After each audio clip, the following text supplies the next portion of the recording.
Welcome back to mercy study circle. నేను మీ మెర్సీని.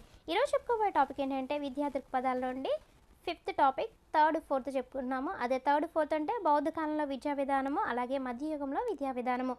Already 1 and 2లో వేద కాలంలో విద్యా విధానం, తొలి వేద కాలం, మలి వేద కాలం చూసాము. అయితే ఇక్కడ బౌద్ధ కాలంలో విద్యా విధానము, అలాగే జైనుల విద్యా విధానము, అలాగే మధ్యయుగంలో విద్యా విధానం చూద్దాము. దీనికి సంబంధించిన టోటల్ 70+ బిట్స్ అయితే ఇవ్వడం జరిగింది. 70 అని చెప్పే కన్నా మోర్ దెన్ 80-90 ఉంటాయి. సో ఇక్కడ ప్రతి బిట్ కూడా కొంచెం మీకు పీడిఎఫ్ తక్కువగా ఉండాలని చెప్పేసి ప్రింట్ కూడా తీసుకోవడానికి మీకు తక్కువ అమౌంట్ అవ్వాలని చెప్పి నేను కుదించి అలాగే మీకు బ్రాకెట్లో కూడా ఇచ్చేస్తున్నాను. సో ఎక్కడ బిట్స్ అయితే మిస్ చేయకుండా అకాడమీ టెక్స్ట్ బుక్స్ నుంచి అయితే ఇవ్వడం జరుగుతుంది. అలాగే ఇంకా ఇతర మెటీరియల్ నుంచి కూడా కొన్ని బిట్స్ అయితే యాడ్ చేయడం జరుగుతుంది. సో ప్లీజ్ సపోర్ట్ చేయండి ఫ్రెండ్స్. మీకు రివిజన్కి ఒక్క వీడియో అయితే సరిపోతుంది. సో మన ఛానల్ ఫస్ట్ టైం కనుక చూస్తున్నట్లయితే మీ అమూల్యమైన సబ్స్క్రైబ్తో నాకు సపోర్ట్ చేయండి ఫ్రెండ్స్. ఈ వీడియోకి ఇంకా లైక్ చేయకపోతే ప్లీజ్ లైక్ చేసేయండి ఫ్రెండ్స్. 5th టాపిక్ బౌద్ధ కాలంలో విద్యా విధానం, మధ్యయుగంలో విద్యా విధానం. బౌద్ధ విద్యా విధానం ఎవరి బోధనల ద్వారా నిర్మింపబడింది లేదా మరొకలా అడగవచ్చు. బౌద్ధ మతానికి మూలకారకుడు ఎవరు? బుద్ధుడు. బుద్ధుని అసలు పేరు సిద్ధార్థుడు. బుద్ధుడు జన్మించిన ప్రదేశం లుంబిని. తండ్రి శుద్ధోదనుడు, తల్లి మాయాదేవి. గౌతమ్ బుద్ధుడిని ఆసియా జ్యోతి అని కూడా పిలుస్తారు. హిందూ మతంలోని లోపాలను సంస్కరించడానికి భారతదేశంలో ప్రవేశించిన మతం బౌద్ధ మతం. మోక్ష సాధన ప్రధాన ధ్యేయంగా ఆవిర్భవించిన మతం బౌద్ధ మతం. ఈ బౌద్ధ మతం ఏ శతాబ్దంలో ప్రారంభమైంది? 6వ శతాబ్దంలో.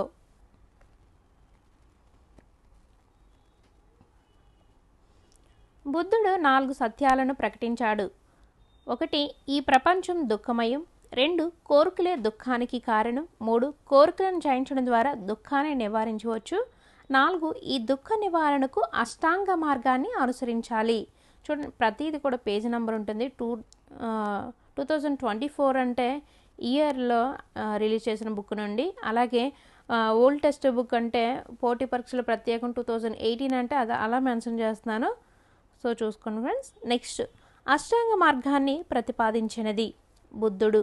అష్టాంగ మార్గంలో అంశాలు చూసుకున్నట్లయితే 8 అంశాలు ఉన్నాయి. 1 మంచి దృష్టి, 2 మంచి సంకల్పం, 3 మంచి మాట, 4 మంచి పని, 5 మంచి జీవన విధానం, 6 మంచి ప్రయత్నం లేదా మార్గం, 7 మంచి మనసు, 8 మంచి సమాధి నిష్ఠ. నెక్స్ట్ వన్, అష్టాంగ యోగాన్ని ప్రవచించినది పతంజలి మహర్షి. అయితే ఇక్కడ అష్టాంగ మార్గాన్ని ప్రతిపాదించినది బుద్ధుడు, అష్టాంగ యోగాన్ని ప్రవచించినది పతంజలి. బుద్ధుని ప్రసంగాలు, కథలు, ప్రవర్తన నియమావళి మొదలైన వాటన్నిటినీ కలిపి ఏమంటారు? బౌద్ధ వాజ్మయం.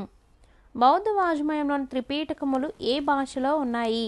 పాలి భాషలో. అయితే ఈ త్రిపీఠకములు ఏంటేంటో చూద్దాం. వినయ పీఠిక, సుత్త పీఠిక, అభిధమ్మ పీఠిక.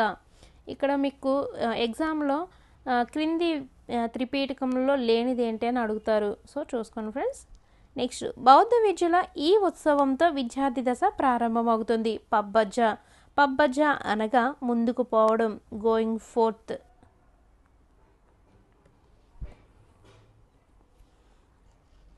బౌద్ధ విద్యా విధానం ప్రకారం విద్యను అభ్యసించుటకు కావలసిన కనీస వయసు 8 సంవత్సరములు. 8 సంవత్సరముల వయసులో విద్యార్థిని విహారములు లేదా సంఘాలలో చేర్చడం జరిగేది. బౌద్ధ విద్యా విధానంలో విద్యాభ్యాసన కాలం 12 సంవత్సరములు, అంటే 20 సంవత్సరాలు వచ్చే వరకు అన్నమాట. బౌద్ధ విద్యా విధానంలో బోధన భాష పాలి, ప్రాకృతం. ఇది 2018 టెక్స్ట్ బుక్ నుండి అయితే 2024 ఈ రీసెంట్ బుక్ చూసుకున్నట్లయితే విద్య మాతృభాషలోనే ఉండేది. అయితే ప్రాథమిక స్థాయిలో పాలీలోను, ఉన్నత స్థాయి విద్యలోను సంస్కృతంలోనూ ఉండేది. ఉన్నత స్థాయి విద్య సంస్కృత భాషలో ఉండేది. పాత టెక్స్ట్ బుక్ను బట్టి పాలి, ప్రాకృతం అని ఉంది. సో చూసుకోండి ఫ్రెండ్స్. మీకు ఆప్షన్ బట్టి మీరు ఆన్సర్ చేయాల్సి ఉంటుంది. నెక్స్ట్, భారతదేశంలో తొలిసారిగా మాతృభాషలో విద్యా బోధన చేసిన వారు బౌద్ధులు. బౌద్ధ కాలం నాటి విద్యా కేంద్రాలు విహారాలు, మఠాలు.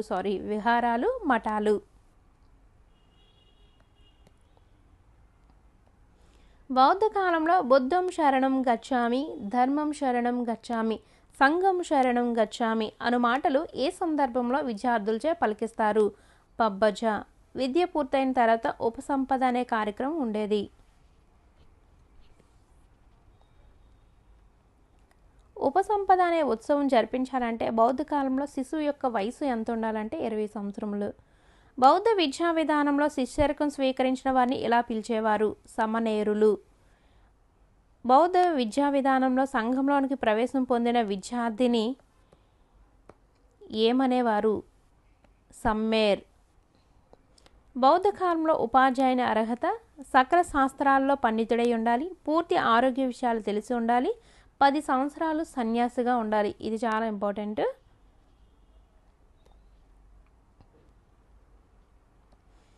బౌద్ధ విహారాల్లోని ఆచార్యులు చాలా గొప్పవారిని గొప్ప పండితులని వ్రాసిన చైనా యాత్రికుడు హ్యూయన్ సాంగ్. బౌద్ధ విహారాల్లోని ఆచార్యులు చాలా గొప్ప పండితులని వ్రాసిన చైనా యాత్రికుడు హ్యూయన్ సాంగ్. బౌద్ధ కాలంలో గురు శిష్యుల మధ్య సంబంధం తండ్రి కొడుకుల సంబంధం. బౌద్ధ కాలంలో ఎలిమెంటరీ విద్యలో ఏం నేర్పేవారు? 3 Rs అనగా చదవడం, రాయడం, లెక్కలు చేయటం. బౌద్ధ కాలంలో ముఖ్య ఉద్దేశం నిర్వాణం లేదా మోక్ష సాధన. బౌద్ధ కాలంలో విద్య అంతిమ లక్ష్యం నిర్వాణం లేదా మోక్షం. ప్రపంచంలోని మొట్టమొదటిసారిగా అందరికీ విద్యను అందించిన విద్యా విధానం బౌద్ధ విద్య. బౌద్ధ విద్య మూల సూత్రం అందరికీ విద్య. బెంగాల్లోని టోల్ అనే విద్యా వ్యవస్థ అనుసరించిన మత విద్యా విధానం బౌద్ధ విద్య. బౌద్ధ కాలం నాటి విద్యా లక్ష్యం విముక్తి, జీవికకు సిద్ధం చేయుట, నైతిక అభివృద్ధి, అహింస, నిరాడంబర జీవితం. బౌద్ధ కాలంలో అతి ప్రధానమైన బోధనా పద్ధతి ఉపన్యాస పద్ధతి. చర్చా పద్ధతి కూడా అమల్లో ఉండేది. బౌద్ధ బోధన విధానంలో ఆచరించిన పద్ధతులు వాచిక, ప్రశ్నోత్తర చర్చ, సంభాషణ. సార్వజనీన విద్యను ప్రతిపాదించినది బౌద్ధ విద్య. బౌద్ధ విద్యా విధానంలో పాఠ్యాంశం గణితం, తర్కం, ఛందస్సు.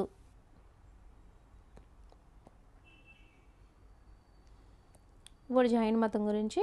జైన మత స్థాపకుడు వృషభనాథుడు, 1వ తీర్థంకరుడు. జైన మతాన్ని బాగా వ్యాప్తిలోనికి తెచ్చినవాడు మాత్రం వర్ధమాన మహావీరుడు, 24వ తీర్థంకరుడు. ఈయన 2వ తీర్థంకరుడు చూసుకున్నట్లయితే నేమినాథుడు, 23వ తీర్థంకరుడు పార్శ్వనాథుడు.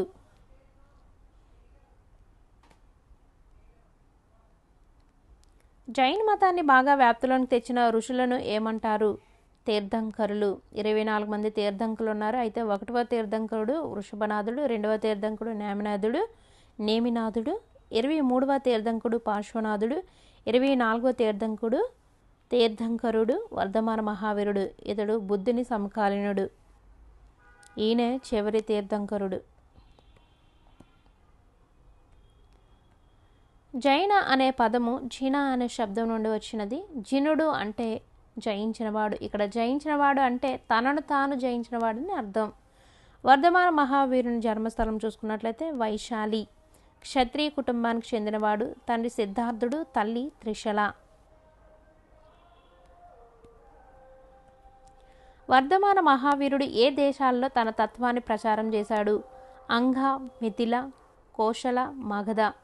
తన 43వ ఏట తపోసిద్ధి పొందినాడు. ఒక్కొక్కసారి ఇలా కూడా అడగవచ్చు, ఏ ఏట వర్ధమాన మహావీరుడు తపోసిద్ధి పొందాడనేసి. సో అంటే టెక్స్ట్ బుక్లో ఇది వదలకూడదనే ఉద్దేశంతో అనేస్తున్నాను. నెక్స్ట్ వన్, త్రిరత్నాలను పంచమహావ్రతాలను ఆచరించినట్లయితే జినత్వం సిద్ధిస్తుందని బోధించిన తీర్థంకరుడు ఎవరంటే వర్ధమాన మహావీరుడు.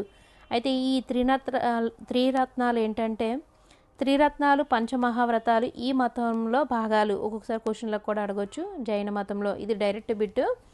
అయితే ఇక్కడ త్రిరత్నాలు అంటే ఏంటో చూద్దాము. త్రిరత్నాలు అంటే సమ్యక్ దర్శనం, సమ్యక్ జ్ఞానం, సమ్యక్ చరితం. పంచమహావ్రతాలు ఏంటంటే అహింస, సత్యం, అస్తేయం, బ్రహ్మచర్యం, అపరిగ్రహం. జైనుల కాలంలో విద్యా లక్ష్యం నిర్యాణాన్ని సాధించడమే జీవిత లక్ష్యం.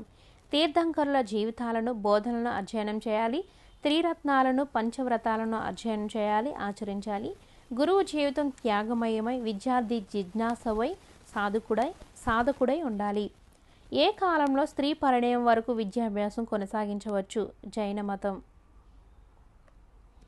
మత కాలంలో. జైనుల బోధన విధానంలో ఆచరించిన పద్ధతులు చూసుకున్నట్లయితే మౌఖిక పద్ధతి, చర్చా పద్ధతి, ప్రశ్నోత్తర పద్ధతి, వివరణ పద్ధతి, స్వీయ అధ్యయనం, వల్లెవేయడం. మధ్యయుగంలో కొత్తగా వచ్చిన విద్యా సాంప్రదాయం, ఇక్కడ నుంచి మధ్యయుగం నుంచి సంబంధించిన బిట్స్ ఉంటాయి. ఈ ఇస్లామిక్ విద్య ఏ శతాబ్దాల కాలంలో కొనసాగింది? క్రీస్తు శకం 10 నుంచి 18. భారత చరిత్రలో మధ్యయుగ కాలంలోని విద్యను చరిత్రకారులు ఈ విధంగా పరిగణించారు. ఒక చీకటి యుగంగా పరిగణించారు, అంధకార యుగం అని కూడా అంటారు. నలంద విశ్వవిద్యాలయాన్ని ధ్వంసం చేసింది ఎవరు? బక్తియార్ ఖిల్జీ. నలంద విశ్వవిద్యాలయాన్ని ధ్వంసం చేసి వేల మంది విద్యార్థులను, ఉపాధ్యాయులను చంపేసినాడు. ఒక పెద్ద గ్రంథాలయాన్ని తగలబెట్టినాడు. ఇస్లామిక్ విద్యాలయాలను ఏమంటారు? మక్తాబ్లు, మదర్సాలు. మక్తబ్ అనే పదం ఏ భాషా పదం? ఉర్దూ. మక్తబ్ అనే పదం దేని నుండి గ్రహింపబడింది? కుతుబ్ అనే అరబిక్ పదం నుండి గ్రహించబడింది. కుతుబ్ అనగా వ్రాత నేర్పే ప్రదేశం. మదర్సాలు అనగా ఉన్నత పాఠశాలలు లేదా మాధ్యమిక పాఠశాలలు. మదర్సా అంటే అధ్యయన కేంద్రం అని అర్థం. 1192లో మన దేశంలో మక్తబ్ అనే ఎలిమెంటరీ పాఠశాలను ఏర్పాటు చేసిన వారు మహమ్మద్ గోరీ. మొదటి మక్తబ్ను మహమ్మద్ గోరీ భారతదేశంలో అజ్మీర్ ప్రాంతంలో ఏర్పాటు చేశారు. ఇంకొకసారి ఎగ్జామ్లో అడగొచ్చు, మొదటి మక్తబ్ను మహమ్మద్ గోరీ భారతదేశంలో ఏ ప్రాంతంలో ఏర్పాటు చేశారని అడగొచ్చు. అజ్మీర్ ప్రాంతంలో. ఇస్లాంలో ప్రాథమిక పాఠశాలను డాష్ అంటారు, మక్తాబ్లు అంటారు. ఇందులో విద్యార్థులకు చదవడం, రాయడం, ఖురాన్, ప్రాథమిక ప్రార్థనలను నేర్పేవారు. ఇది డైరెక్ట్ బిట్ అండి టెక్స్ట్ బుక్లో. ఇస్లాంలో మాధ్యమిక పాఠశాలను ఇలా పిలిచేవారు మదరసాలు. వీటిలో ఉన్నత స్థాయి విద్యను అందజేసేవారు. ఈ మదరసాల్లో తర్కం, ఇస్లామిక్ తత్వశాస్త్రం, సాహిత్యం, న్యాయశాస్త్రం నేర్పేవారు.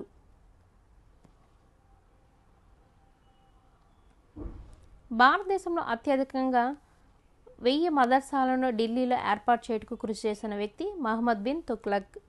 ఇస్లామిక్ విద్యా నిర్వహణలో నేటి కళాశాలలో పోల్చదగిన విద్యాలయాలు మదర్సా ఐలా. ఇస్లాం విద్యా విధానంలో అక్షరాభ్యాస వయసు 4 సంవత్సరముల 4 నెలల 4 రోజులు. హిబ్రూ భాషలో మిద్రాసా అనే పదానికి అర్థం అభ్యసనం లేదా అధ్యయనం. మతపరమైన, గూహ్యమైన వాటిని అభ్యసనం చేయుటకు మిద్రాస్ అనే పదం ఉపయోగించారు. అయితే ఇస్లాం అనగా ఏంటంటే ఆత్మసమర్పణ. ఇస్లాం విద్యా విధానంలో గురువులను ఏమని పిలిచేవారు? మౌల్వి, ఇమామ్. వీరు ఖురాన్లోని ఆయత్లను నేర్పేవారు. చదవడం, రాయడం, లెక్కించడం దీనిలో భాగమే.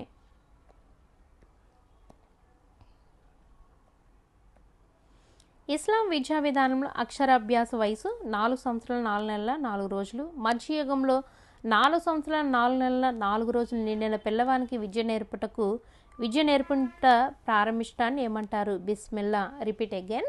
మధ్యయుగంలో 4 సంవత్సరముల 4 నెలల 4 రోజులు నిండిన పిల్లవానికి విద్య నేర్పుట ప్రారంభించడాన్ని ఏమంటారు? బిస్మిల్లా. మధ్యయుగ కాలంలోని అరబ్బీ, పర్షియన్ భాషల్లో పఠనం, లేఖనంతో పాటు 3RS, యుద్ధ విద్యలు, మహమ్మదీయ న్యాయశాస్త్రాలు, దేశ రాజకీయాలు, పరిపాలన అంశాలు వీరికి నేర్పించేవారంటే రాజవంశీయులకు నేర్పించేవారన్నమాట.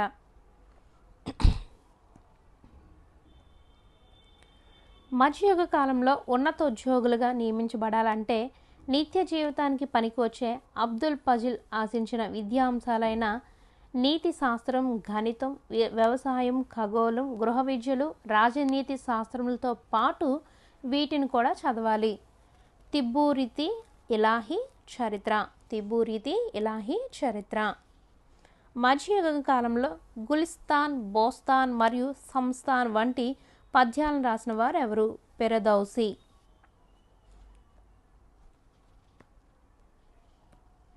మహమ్మదీయుల విద్యాభ్యాసం ఈ ఉత్సవంతో ప్రారంభమవుతుంది. బిస్మిల్లా. ఇస్లాం కాలంలో బాలలకు విద్యా సౌకర్యం లేదు. అయితే ధనవంతులైన బాలికలకు ఇంటిలో విద్య జరిగేది. అప్పుడు ఏ వేడుకతో ప్రారంభమయ్యేదంటే జార్సి ఫానీ. ఇది చాలా ఇంపార్టెంట్ బిట్. ఇస్లాం విద్యా లక్ష్యం జ్ఞాన వ్యాప్తి, నైతిక విలువల వ్యాప్తి, మత వ్యాప్తి, ఇస్లామిక్ జీవన విధానాన్ని అలవర్చడం, విద్యార్థిని మరో ప్రపంచానికి సంసిద్ధం చేయడం, పరిపాలన సామర్థ్యాలను పెంపొందించడం.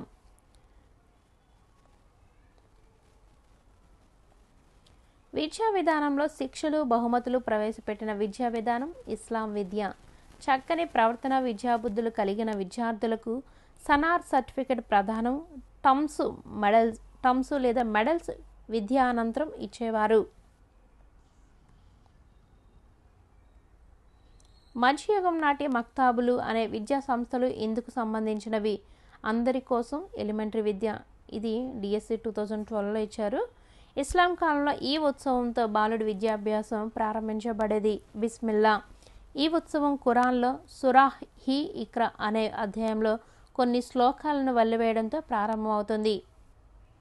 ఇస్లాం కాలంలో ప్రాథమిక పాఠశాలను ఇలా పిలిచేవారు మక్తాబ్. ఇది కూడా టెట్ కమ్ టీఆర్టీలో ఇచ్చారండి. సో అవి కూడా వదలట్లేదు, మీకు టాపిక్ వైజ్గా అయితే ఇస్తున్నాను. ఇస్లాం విద్యా విధానంలో బోధనా భాష అరబిక్, పర్షియన్.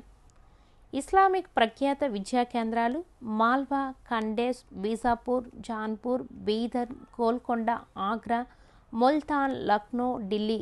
చూడండి, ప్రతిదీ పేజ్ నెంబర్ ఉంటుంది. మీకు డౌట్ వచ్చినట్లయితే టెక్స్ట్ బుక్ రెఫర్ చేయొచ్చు. నెక్స్ట్, ముస్లిం విద్యా విధానంలో తబ్సీ, రియాజీ, ఇలాహీ అంటే ఏంటి? తబ్సీ అంటే వైద్య విద్య, రియాజీ అంటే విజ్ఞాన శాస్త్రం, గణితం, ఖగోళం. అయితే విజ్ఞాన శాస్త్రంలోని భాగమే గణితం, ఖగోళం అన్నమాట. ఇలాహీ అంటే ఆధ్యాత్మిక చర్య. నెక్స్ట్, ఇదే ఇంపార్టెంట్. యునానీ లేదా ఆయుర్వేద వైద్యశాస్త్రం. వైద్యం వీరికి సంబంధించినది. ముస్లింలు. ఒక్కొక్కసారి యునానీ అంటే ఏంటి అని అడుగుతారు. ఆయుర్వేద వైద్యశాస్త్రం. ఇస్లాం స్త్రీకి మక్తబ్ మదర్సాలలోనికి ప్రవేశం లేకపోవడానికి కారణం పరదా పద్ధతి. మరొకలా కూడా అడగొచ్చు. ఇస్లాం విద్యా విధానంలో స్త్రీలకు విద్యా సౌకర్యం లేదు. ఎందువల్ల? కారణం ఏంటంటే స్త్రీలు పరదా ధరించేవారు, అంటే బోర్ఖా అన్నమాట. ఇస్లాం విద్యా విధానంలో బోధనా పద్ధతి, ఉపన్యాస పద్ధతి, అనుమానోత్పత్తి, వాచక పద్ధతి, చర్చా పద్ధతి.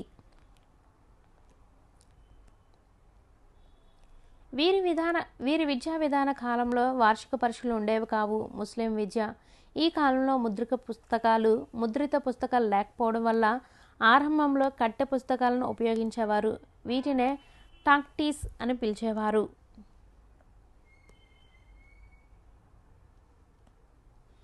ముస్లిం కాలంలో లౌకిక విద్యకి స్థానం ఇచ్చినది అక్బర్.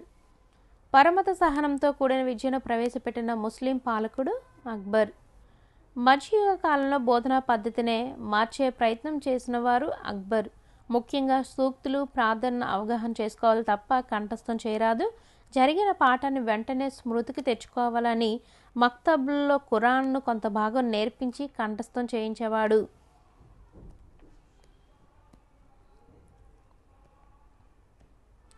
ఢిల్లీలో మదర్సా మ్యూజీ, మదర్సా నసీరియా అనే పేర్లతో అతిపెద్ద మదర్సాలను ఏర్పాటు చేసిన వారు ఇల్టుట్మిస్ నసీరుద్దీన్.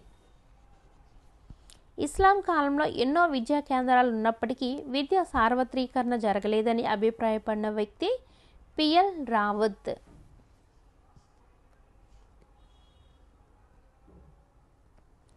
మాతృభాషలో విద్యను బోధించమని ఆజ్ఞాపించిన ముస్లిం పాలకుడు ఔరంగజేబ్. ఇస్లాం సాంప్రదాయం ఏ అంశానికి ప్రాధాన్యత ఇచ్చింది? మతానికి. మేధావి కలంలోని సిరా దేశభక్తుడి రక్తం కంటే మిన్న అని వీరి భావన, ముస్లింల భావన.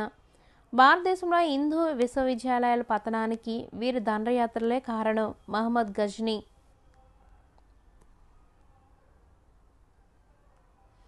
బాబర్ కుమార్తె అయిన గుల్సావన్ బేగం రచించిన గ్రంథం Humayun Nama.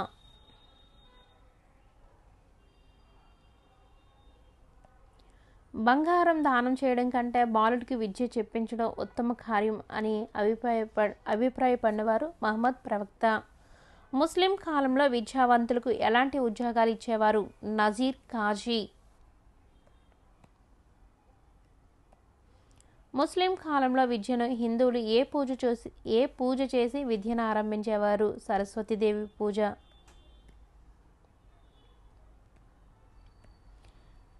1882లో Madras governor Thomas Munro పరిశీలనలో స్వదేశీ విద్యాభ్యాసం చేసే బాలబాలికలు ఉదయం 6 గంటలకే పాఠశాలకు వెళ్ళి మొదట సరస్వతి అని రాసి ఆ తర్వాత శ్లోకాలు వచనాలను వల్లెవేసేవారని తెలిసింది. ఈ పాఠశాలలో మానిటరింగ్ పద్ధతి అమల్లో ఉన్నట్లుగాను తఖ్తా అను పేరుతో కట్టె పలకలు వాడుతున్నట్లు కూడా మన్రో వివరించాడు. ఎవరి రాకతో ఇస్లాం విద్యా విధానం అంతరించింది? క్రైస్తవ మిషనరీలు. సో ఇది టీచర్స్ టోటల్గా 70+ బిట్స్ అయితే ఇవ్వడం జరిగింది. మోర్ దెన్ 90 బిట్స్ అనొచ్చు. సో అన్ని బిట్స్ అయితే మీకు ఇంక్లూడ్ బ్రాకెట్లో కూడా ఇవ్వడం జరిగింది. మీకు టాపిక్ వైజ్గా టెక్స్ట్ బుక్లు మెయిన్ ప్రిఫరెన్స్ అయితే మన వీడియోస్ అన్నీ కూడా టెక్స్ట్ బుక్స్ మెయిన్ ప్రిఫరెన్స్ అయితే ఇవ్వడం జరుగుతుంది. టెక్స్ట్ బుక్లను బేస్ చేసుకొని బిట్స్ అన్నీ ప్రిపేర్ చేసి మీకు ఇవ్వడం జరుగుతుంది కాబట్టి బిట్స్ ఎక్కడ మిస్ అయ్యే ఛాన్సెస్ అయితే ఉండదు. మీకు రివిజన్కి ఒక్క వీడియోస్ అయితే సరిపోతుందండి. టాపిక్ వైజ్గా అలాగే అన్నీ కూడా ఇలా టాపిక్ వైజ్గా ఇదే పీడిఎఫ్ అయితే ఇవ్వడం జరుగుతుంది. మీకు ఇంట్రెస్ట్ ఉంటే ఇదే నెంబర్కి మీరు మెసేజ్ చేసినట్లయితే మీకు పీడిఎఫ్ సెండ్ చేయడం జరుగుతుంది. అన్నీ కంప్లీట్ అయిపోతే ఒకేసారి సెండ్ చేస్తాను. కానీ ఇప్పుడు ఎగ్జామ్స్ జరుగుతున్నాయి, ఎగ్జామ్స్ ప్రిపేర్ చేస్తున్నాను. సో అందుకని టాపిక్ వైజ్గా అయితే మీకు ఇస్తున్నాను. ఆల్రెడీ చాలామంది జాయిన్ అయ్యారు పీడిఎఫ్ కావాలని. సో దాంట్లో అయితే మీకు టాపిక్ వైజ్గా సెండ్ చేస్తున్నాను. మీకు ఇలాగే టాపిక్ వైజ్గా అన్నీ కావాలనుకుంటే వాట్సాప్ గ్రూప్లో జాయిన్ అయిపోండి. కేవలం 50 రూపీస్కే విద్యా దృక్పథాలు మొత్తం కలిపి మీకు ఇవ్వడం జరుగుతుంది. టాపిక్ వైజ్గా ఇవ్వడం జరుగుతుంది. మీకు డిఎస్సిలో నోటిఫికేషన్లో సిలబస్లో ఏవైతే ఇచ్చారో అలాగే మీకు టాపిక్ వైజ్గా అయితే ఇవ్వడం జరుగుతుంది. సో ఇంట్రెస్ట్ ఉంటే జాయిన్ అయిపోండి. అలాగే మన ఛానల్ ఫస్ట్ టైం కనుక చూస్తున్నట్లయితే మీ అమూల్యమైన సబ్స్క్రైబ్తో నాకు సపోర్ట్ చేయండి ఫ్రెండ్స్. ఈ వీడియోకి ఇంకా లైక్ చేయకపోతే ప్లీజ్ లైక్ చేసేయండి ఫ్రెండ్స్. మరిన్ని అప్డేట్స్ కోసం మన ఛానల్ చూస్తూ ఉండండి. Thank you for watching.